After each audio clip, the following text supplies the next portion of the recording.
talk to you more about that. Yes. I'm actually going to introduce Billy Glisan because, I've got two different, we're filming and projecting, it's great, technology. There have been a lot of paradigm shifts going on in the field of strength and conditioning, as well as the game is always evolving and improving. And what we're trying to do is keep up with all that stuff and then use that stuff. Billy has got a master's degree in exercise science. He's been designing our programming since 2003.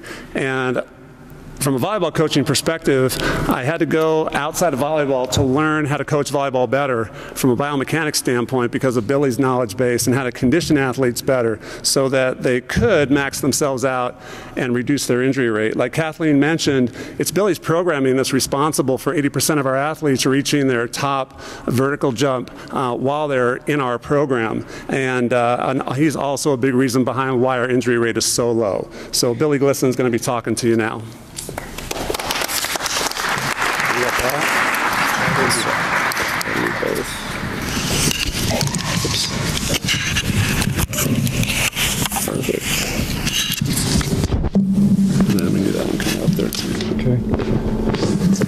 Good evening.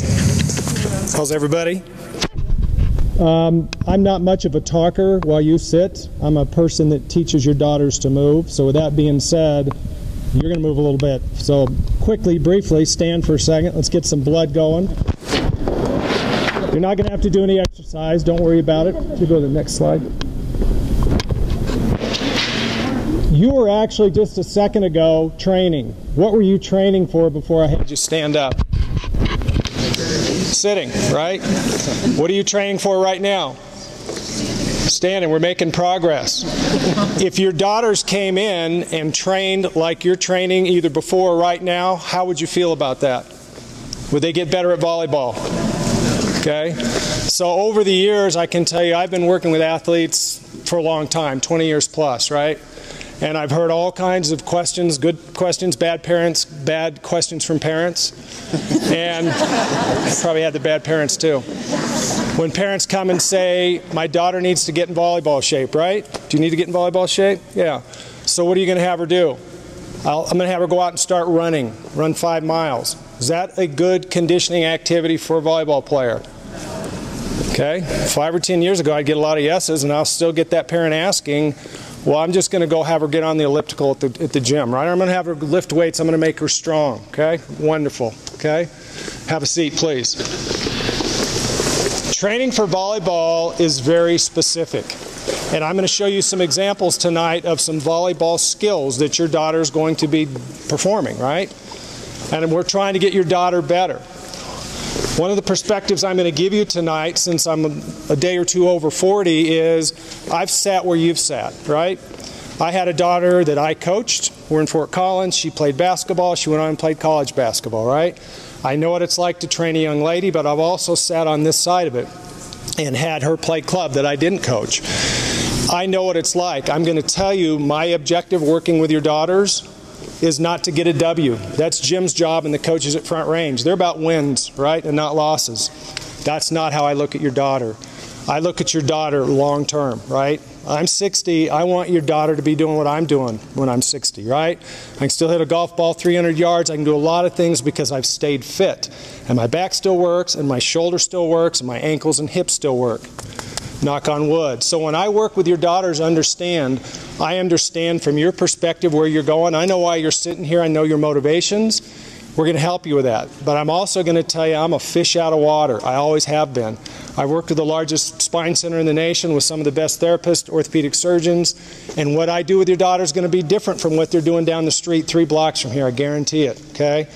But I'm going to bring to you knowledge, skills, and expertise to make your daughter better and keep your daughter healthy, not only while she's here at Front Range, but long term.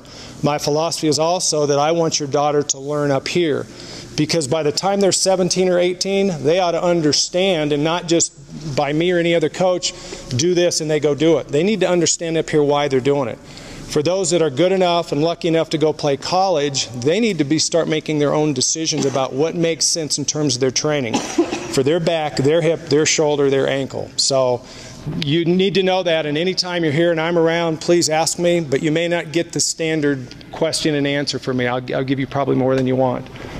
Training's very specific for volleyball. I'm going to take you into, let's go attacking first.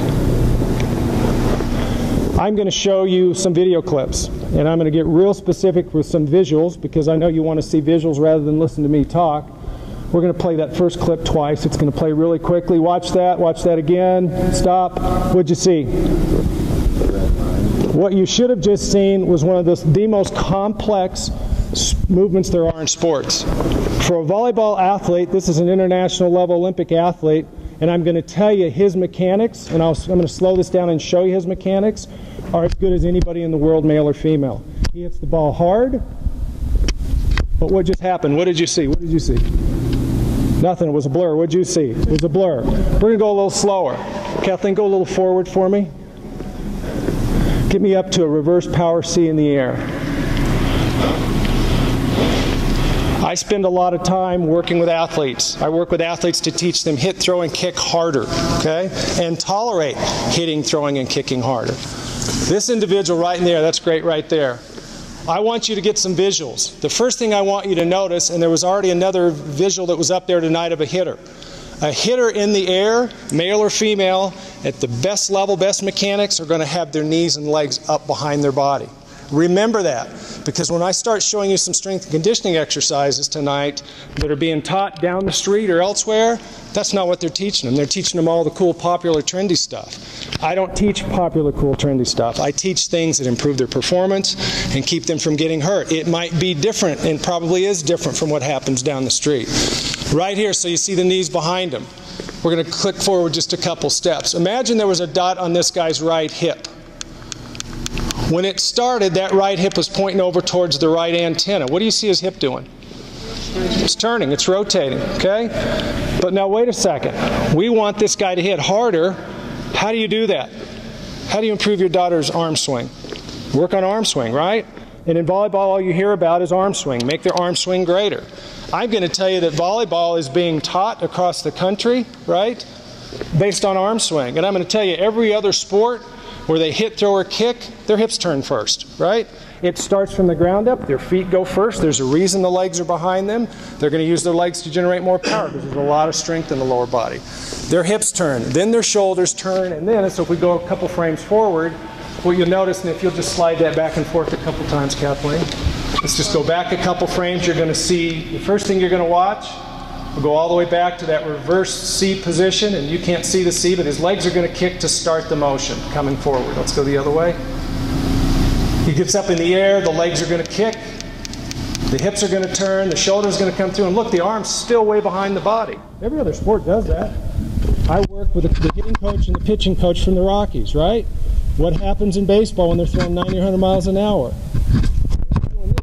But that's what we've been teaching in volleyball, and we wonder why there's shoulder problems in volleyball, right? They step, they turn their hips, they turn their shoulder, the arm comes through.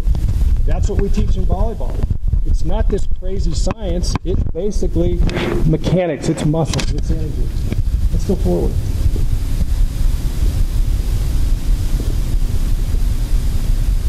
So if I asked you, what did the legs do? What were the legs positioned in the air? Where were they? Up behind them, right? What did the hips do? Rotated. What did the shoulders do? Rotated when? After the hips. What did the arm do? It came through last. Remember that. When your daughter comes, depending on her age, and I'm going to show you some 12 or 13s in a second, they're not going to look anything like that. But this is what we want them to look like. But to get them to look like that, are you training right now to get there? You're sitting right now, you're training to sit, right? Everything you do is very specific. If we want someone to hit like that, we have to train them to move like that. I'm not a person, I'm a strength coach, right? I'm an exercise physiologist, and I'm going to teach strength. I'm not going to teach general strength. They're not going to be looking in front of the mirror doing bicep curls, working on their beach muscles. I don't care how they look in front of the mirror. I care how they look on the court, how much force they can generate, and when they land, we'll talk about that, how they land so they don't blow up their ACL in the process. Let's go to the next footage, please.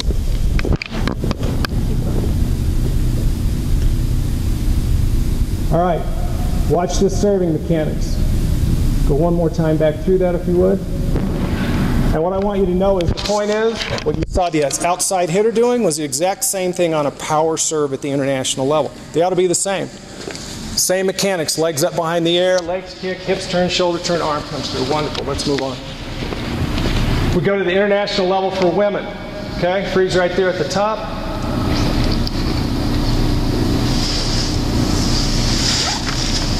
Glad you're running it and not me. Right there, legs aren't as good. Right leg's up, left leg's down. Okay, she's not as mature with her hitting as the guy was. Okay, guys can do a lot more things than women. That's not how I look at it. That's true. I'm going to try to teach your daughters to be just like that guy up there. It's not going to happen in 2 or 3 weeks. All right, what do we also notice? Hip's going to turn. Go ahead. Leg's going to kick, hip's going to turn, shoulder's going to come through. Look where the arm is. It's behind the turn of the body. Very good. Let's move forward. You got that visual for hitting? That's what we're trying to teach. Freeze that. This is a homegrown front range product, right? This girl played here, played at Duke, right? Played pro ball, okay? This is how it's done. I can take her and show you exactly when I go do a clinic, that's who I show, okay? It's her. Because we're going to take her through, we're going to go to this position in the air. What are we going to see? Legs up behind the body. As she goes frame forward to start to hit, legs are going to kick, hips are going to turn, shoulders coming through, arms coming through lap, okay? That's what we teach. It's very specific. Make sense? Let's move forward.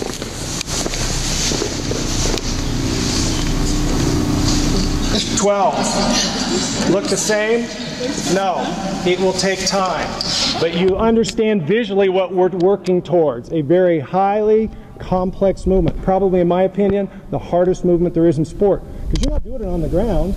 You're up in the air and you're trying to move your body, twist your body, hit a ball that's moving, and hit it to the right spot, right? A lot going on. Okay, move forward till it freezes. Let's just go a frame at a time and freeze. One more, a couple more frames. Boom, right there, okay?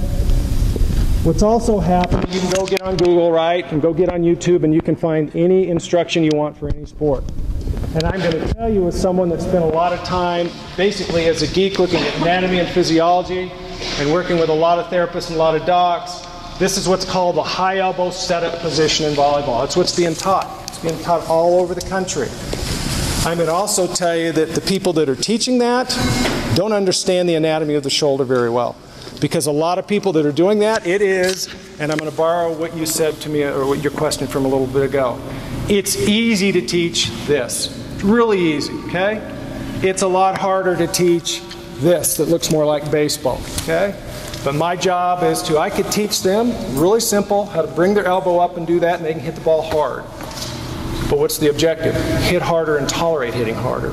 Long term, my objective is to make sure they can hit through their high school years, their college years, and if they're good enough to play pro, I'm not going to teach them to go do this high elbow position, right? So when the elbow comes right up by the ear, and you hear that, you're going to read about it, a lot of people teach it. I'm going to let you watch a video that we shot with also a former front range player this summer. And I hope you can hear this, but it's a couple minutes long, so bear with me. We're going to try to give you a visual for part of what's going on with the anatomy of the shoulder.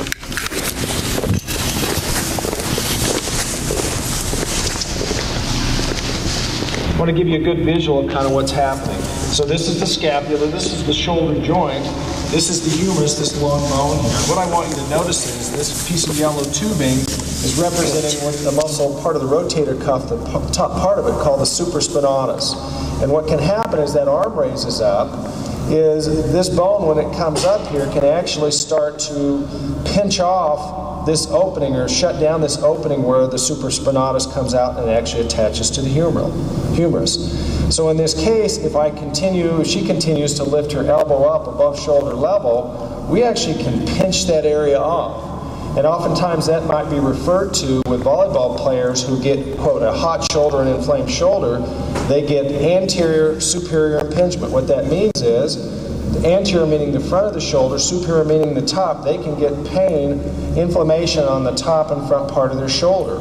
And oftentimes it's just a function of how high they're lifting their elbow. If we lift the elbow higher than shoulder level, then will that continue to impinge there? So when we're hitting, and if we have her take just solely an arm swing that starts with her arm in front of her body, and she lifts a straight arm up to go ahead and swing, and she raises it way up, we can get into that same position to where we're impinging on that supraspinatus or the other tissues that might be there. If she swings a lot like that, mechanically, that can put stress, once again, on the supraspinatus or other tissues there, cause inflammation. Down the road, we can get bone spurs that get created on the bottom of the shoulder, top of the humeral head, and that joint, and it can actually fray on that part of the rotator cuff, the supraspinatus. That can create significant problems and lead to surgery. All right, freeze her right at the top, please. Right there. The difference in the arm swing that you see Becky doing here and the standard high elbow swing setup, the high elbow, once again, is real easy to teach. You'll pay, your daughter more than likely could come home with a shoulder that's sore. A lot more, obviously, hopefully, is the message that can happen. If you look at this where her arm is, if you look at the line of the shoulder, the green line there, as she goes up to swing, her elbow doesn't come up first. She comes back like she's throwing. And basically, this part of her arm is in line with her shoulder. She can generate and tolerate rotational forces, arm swing, arm force, arm torque, much better in that position, right? Her elbow is going to come up, but it's going to come up later, right? And when it comes up later, go up to the top where, and actually it may not go to the top on this one. See if it goes any further. Is that the end of it? I'll just give you a visual. So basically what's going to happen, one of the things, this is getting into the weeds and I'll stop here. When she goes to contact, to keep from doing that and pinching off this area, the good hitters all get here, okay? Their whole body turns. If you watch a professional pitcher throwing to home, they do the same thing. They don't stand up straight and do this. When they go to release, you'll see their whole body tipped over. It allows the shoulder to generate and tolerate arm speed and torque. Make sense? Let's go to that second video, please.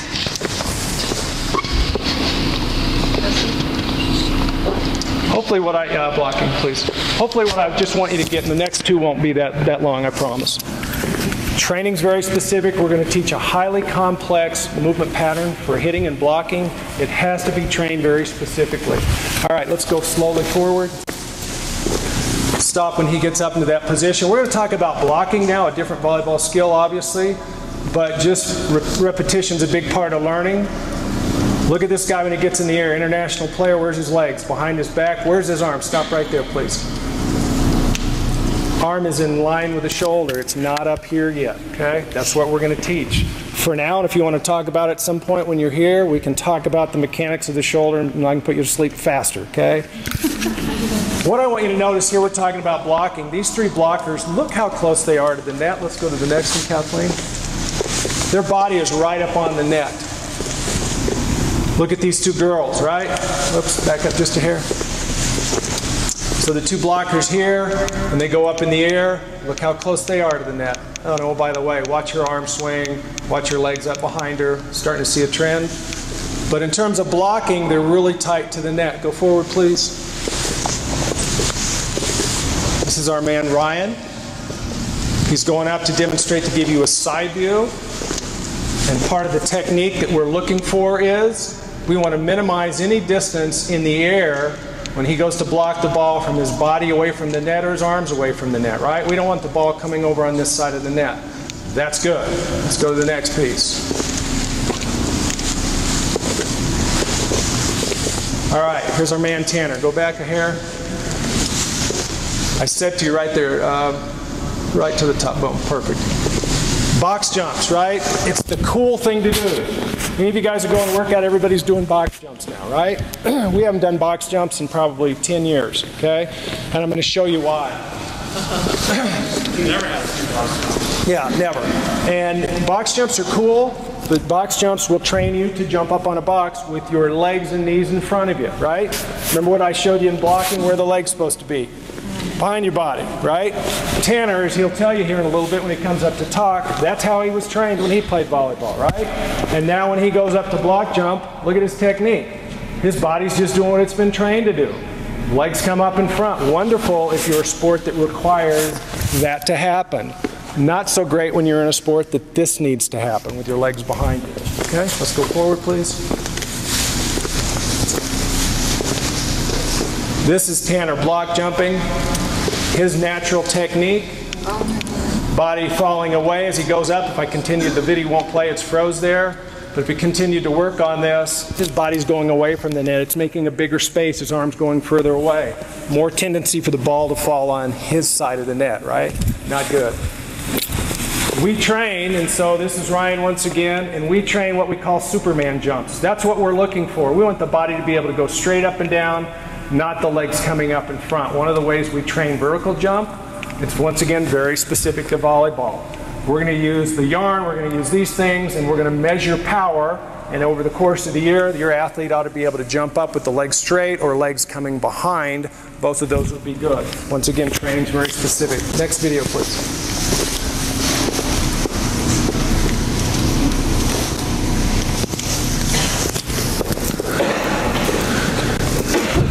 And freeze. So in a passing posture, we're going to look at these guys, and a couple of these guys will show us the same thing. One of the things that we're looking for is the ability for the spine from the head to the tail to be really long and the hips to open up and feet going out. That's really important for good passing posture. In just a second, once again, I'm going to show you a couple different exercises, show you one that's better than another in terms of the way to teach these mechanics. You'll see here with the green lines kind of the same thing, right? We want the spine to be long, straight line there, and we're looking for these kind of angles, all right? Let's go forward. In fact, let's just go all the way into the squat, please.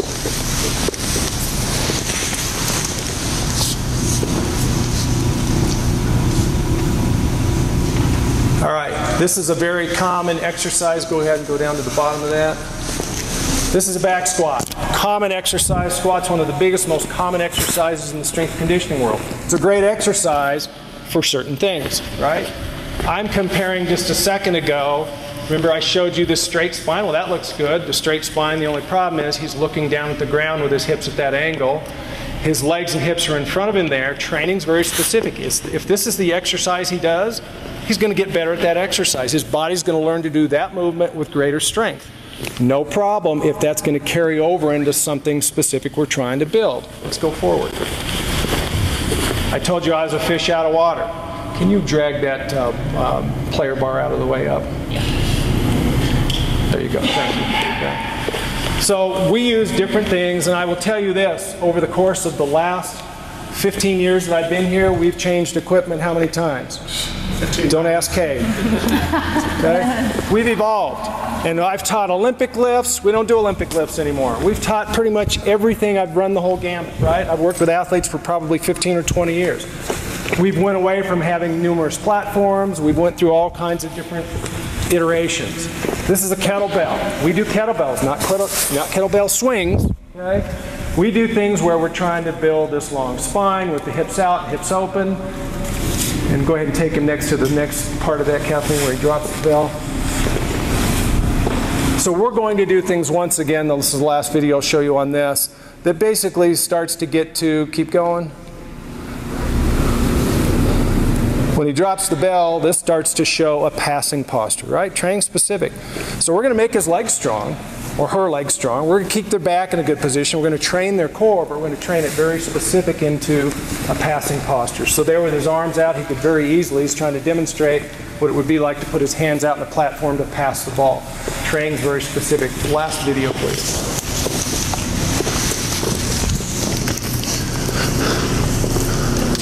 Actually, one more before that, the landing.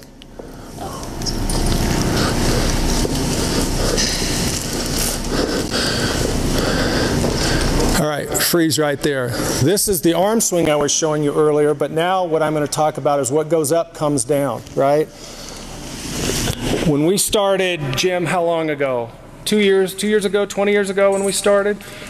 When I first came in the first year, Jim measured, pardon me, vertical jump every week. And we had a board over there as a different facility, but we tracked and trended vertical jump on every athlete, right? And we tested agility every week with a clock, right? Because he was trying to see if I knew what I was talking about, if the numbers were going to change, right? Did the numbers change? Yes. In a couple years, I went back to Jim and said, that's all cool, and everybody's in love with vertical jump, but what I was starting to see was the girls that were 6'3" and 6'5" start to break down every year, right?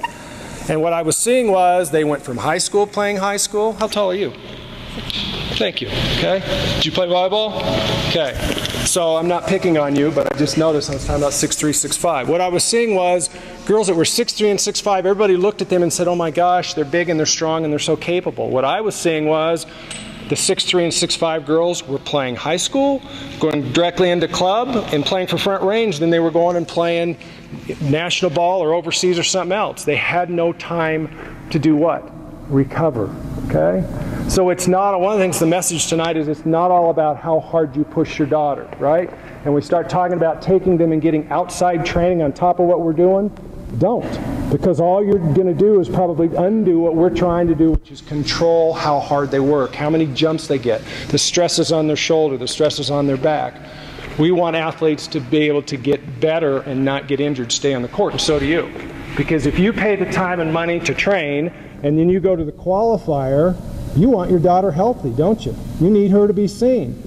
If her back hurts and shoulder hurts, guess what? You've went through the whole year, and now you get to AAUs or JOs or something, and your daughter's hurt. You're not going to be very happy, nor is your daughter. So one of the messages is we want to make sure and control what goes on from an injury perspective. Be careful about giving them outside training because we're trying to control the variables inside. In this position, what's one of the most common injuries that's happening in volleyball? Ankles and ACLs, right? Okay. An ACL, this lady's landing in a position on one leg. I'll spare you the long-winded answer, or long-winded introduction. She's in a really bad position. She's one landing away from blowing out her ACL. We've seen that over and over the course of years, and what we do once again is we do different things that are going to look like to you. You're going to look at something and say, what are they doing with that exercise, right? Because what you want to see is push-ups and big heavy sprints, and your kid maybe bent over the trash can throwing up, and none of that's going to happen. If they're throwing up, it's because they got the flu. It's not because they're working out at that intensity. Let's go forward. When you see this, what's she working on? Jumping, right? And landing, okay? This is Nicole Edelman, just graduated from CU, played at Front Range, played at CU for 4 years, now playing overseas, okay? So this is this summer, me working with her on jumping and moving and sprinting, okay? Now watch. Just let that one play. What's she working on? Say again, louder. I got old ears. Say again. Balance. Balance, okay. Did I scare you? Oh my God, he looked at me and asked a question. I got it. Yeah, good. Thanks for having her back. Why would she work on balance? What's balance going to do for her? It's going to help her hit the ball harder? Nope. Stabilizer, because what goes up comes down. What comes down is her ankle and her hips are her savior. That's the only control she has for her knee laterally. Okay? We've got to train them, and so my point to you is real simple. When you see balance activities, when you see A, think B. What's B? Injury prevention. Don't get caught up into the thing that my kid's not throwing up in the trash can. You know, she's not doing this great workout where her hamstrings are sore. That's not the game I play, okay? The game I play is making sure that in this case she was getting ready to go overseas to play professional volleyball, that her body's ready to go handle that load, just like it is for your daughters out here. Let's go to the last video, the timing video, please.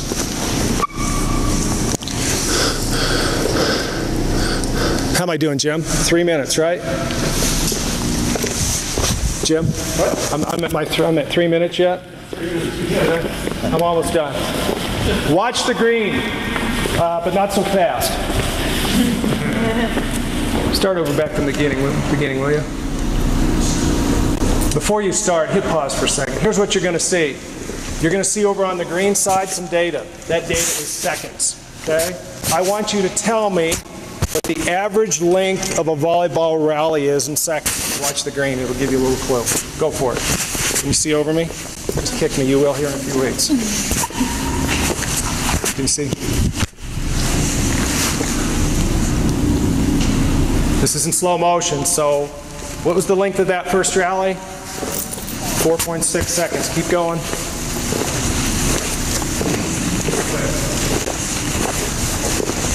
The red is the time between the points, right? The recovery time.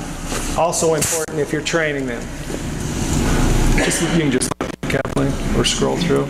8 seconds on the second rally.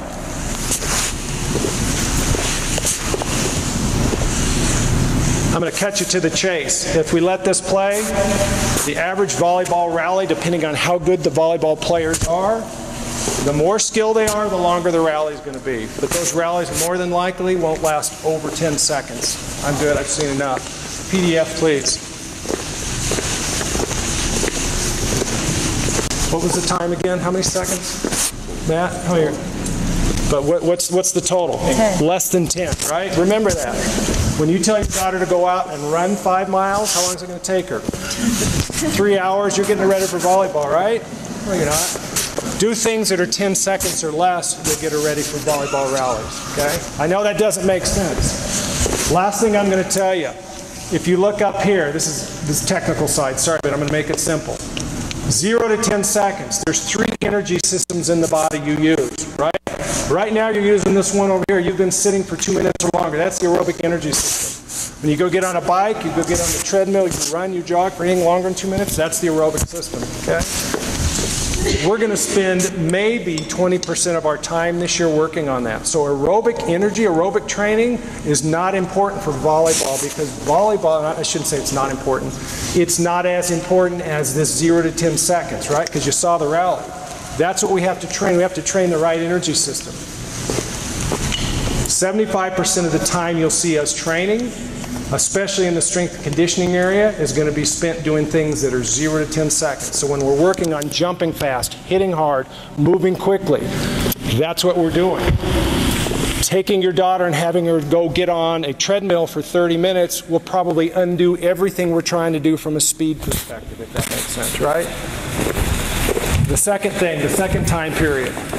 Did I just get shut off? That was the hook. The last energy system. 11 seconds to 120 seconds. If you went and sat against the wall, you put a bar on your back and squatted for longer than 11 seconds, right?